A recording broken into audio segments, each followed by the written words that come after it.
Welcome to this short executive knowledge lecture on topic 2, paper 9 of the SFC licensing exams.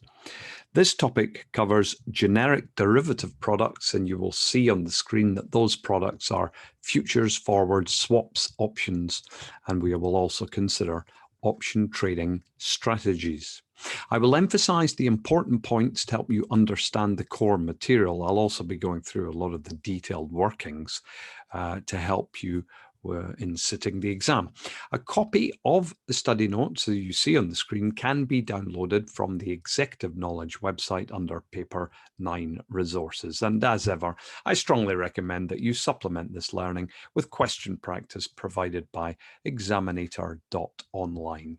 So let's get straight to it, get into the detail. Now, if you're not familiar with derivatives, a lot of this will be fairly challenging. And I'm not taking too much of an overview. I will get into the detail. So features of a futures product. It's an agreement to buy or sell the underlying asset, specified price, a future date. Now, futures are exchange traded with standardized features. Usually you will buy or sell and then reverse out with a closing trade of selling or buying. And we have the concept of margin. You must pay an initial margin when you enter into a futures contract. It's a good faith deposit to cover any losses potentially that could occur. Now, we list there the futures contract specifications. I'm not going to go into those in detail. Now, let's go through the features, starting with the contract value. Now, the contract value of a futures contract refers to the notional value of the contract based on the price of the underlying asset multiplied by the contract multiplier. Now, for Hang Seng Index contracts, and those are the ones that are covered in the exam, the contract multiplier is 50 Hong Kong dollars per index point. So, if Hang Seng Index futures were quoted at 26,450 points, then the contract value of the Hang Seng Index futures contract would be 1,322,500. That is the 22,450 multiplied by the multiplier of 50 Hong Kong dollars. Now, nowadays in the exams, they put in brackets, reminder, the multiplier is $50, so you don't have to remember that. Now, what about the contract price? Generally, the price is quoted using same convention as the underlying assets. So the price for the Hang Seng Index futures contract, it will be a whole number of index points, as is the underlying Hang Seng Index. Now, the minimum fluctuation in the price referred to as a tick, and with the Hang Seng Index futures contract, it's 1 index point. Now we come to the concept of contract months. Futures contracts are quoted in terms of the month that they expire. So a June 2020 contract will expire, not surprisingly, in June 2020. The concept of contract months refers to the contracts that are available for trading in the months which they expire. Now, there are short-dated contract months and long-dated contract months. You're more likely to come across the short-dated months in the exam. So the short-dated contract months for Hang Seng Index futures are the spot, that is the current month that's trading, the next calendar month, and then the next 2 calendar quarterly months. So if we are looking at March, if it's March, now you'd be looking March, June, and then September, December. If it was November 2020, short-dated contracts would be November and the next one December, and then the next 2 quarters, March and June. Long-dated contract months for Hang Seng Index futures, following 5 December months. You're just looking at the year ends. So if you were December 2020, then you're going to be looking at the contract months that expired December 21, 22, 23, 24, and 25. Now, the difference between the last trading day and the final settlement day is very important, and questions can come up. Now, the last trading day refers to the day in the month when the contract expires. That's the last day you can buy or sell, usually for closing out the position. And for the Hang Seng Index futures contract, the last trading day is the second last business day of the month. So please remember that. Last trading day is the second last business day of the month. Whereas the final settlement day is the day when buyers or sellers can settle their open positions. And the last bullet point there tells us the final settlement day is the last business day of the month. So the last trading day, second last business day, and the final settlement day is the last business day. Please be aware of that distinction. What is the final settlement price? Price used to settle expiring contracts, not surprisingly. A lot of detail there. I've given you in the second bullet point. I wouldn't get overly concerned about it. It's there for you to review. Large open positions. Now, large open position is the number of open contracts that are required to be reported to the exchange by an exchange participant. There are also position limits, and that's the maximum number of contracts that can be held in any one contract month. Now, both reportable positions and the position limits are determined by the exchange. Futures exchange may change from time to time. A large open position for Hang Seng Index futures currently is 500 contracts in any one contract month. Now, there are two methods of settlement: cash settlement or physical delivery. Cash settlement, you close out through a reversing trade. Physical delivery, you actually, as it says, physically deliver the underlying assets. Please be aware that the Hang Seng Index futures contracts are cash settled. Okay, we're going to, given all those features, work through a hedging example, and that will be followed by a trading example. Now, you're not going to get a question in the exam which covers all of these steps, but you can easily get one or more questions that focus on individual points in the process. But I think it's worth walking through it to appreciate what is happening when you're hedging with futures. So details for the hedging example. In April, XD1, a fund manager holds a broad portfolio of Hong Kong stocks weighted to match performance of the underlying index, and the portfolio is currently valued at 800 million Hong Kong dollars. So we're going to be hedging so that we don't lose value.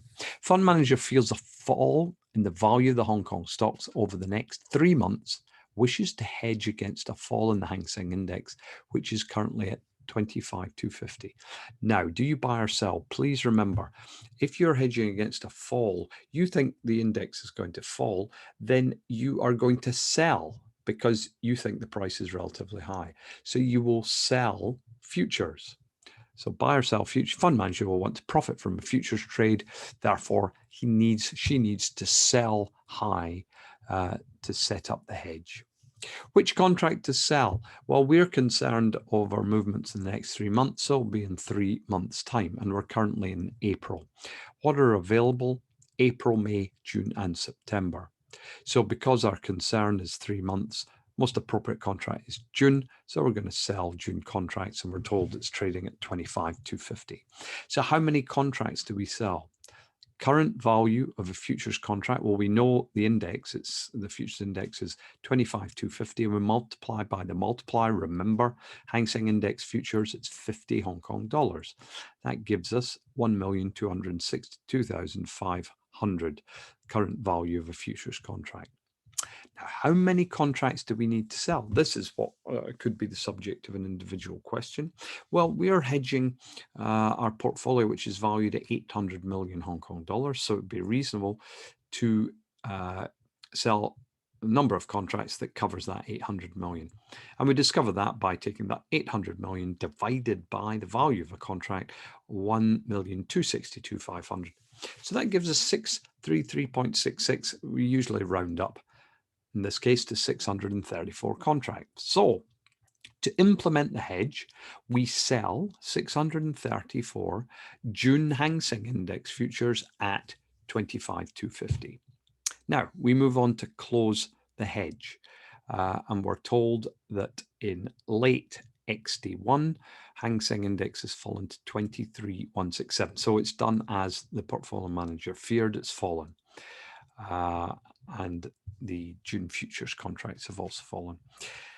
Fund manager's portfolio fallen by 8.25%. Fund manager decides time to close the hedge, exits future position. How do you do that? Well, he set it up by selling. So you close out by buying. This is cash settlement. So to close the position, enter into a reversing trade, which will involve buying 634 XD1 Hang Seng Index futures at the price of 23,167. So let's look at what happened. Top page 2.6. Well, the loss in the physical market is straightforward. It's gone down 8.25%. So he's lost 66 million Hong Kong dollars of value. But because he hedged in the futures market, he's made a profit. The difference in the points, well, we sold at 25,250. We bought at 23,167. So the profit in points per contract is 2,083. What is the dollar value of the profit? It's the 2,083 multiplied by the multiplier of $50, giving 104,150 profit for every contract. And he's covered his position by selling and then buying back 634 contracts.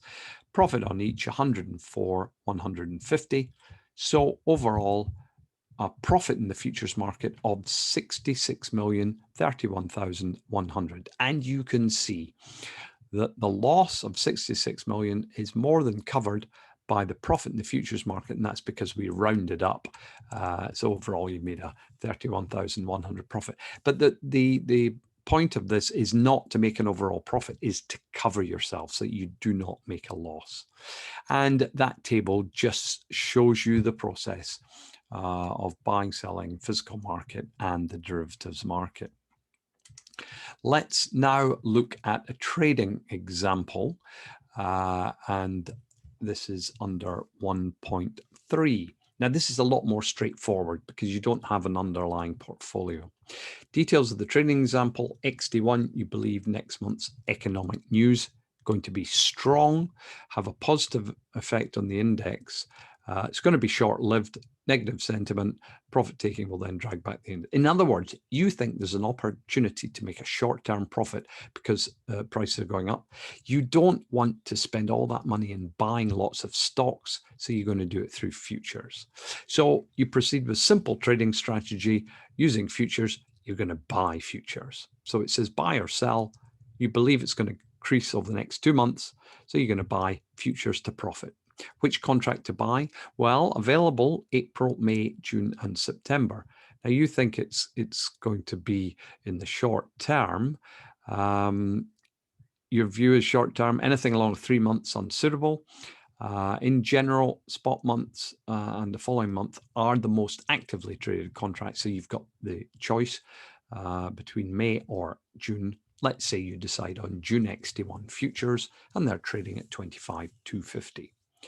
How many contracts? Well, it's up to you. You don't have a set number to cover a position.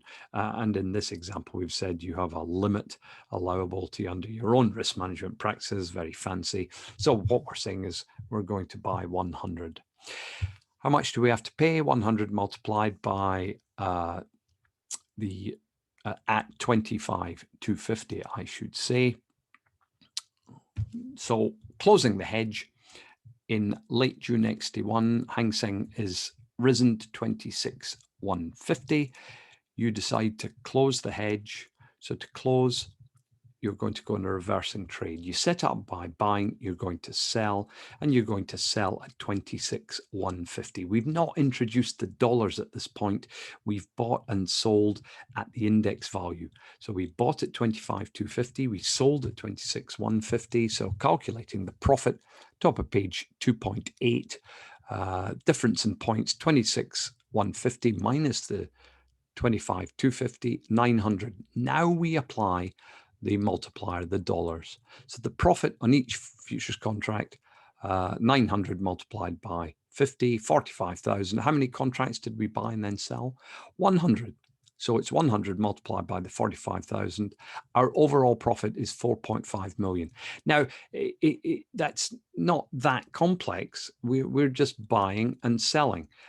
Instead of buying and selling underlying securities, which would have cost us a lot more money, we're buying and selling futures, because all we've got to put forward is the margin. And we've not taken the margin into account here. We're looking at the overall position.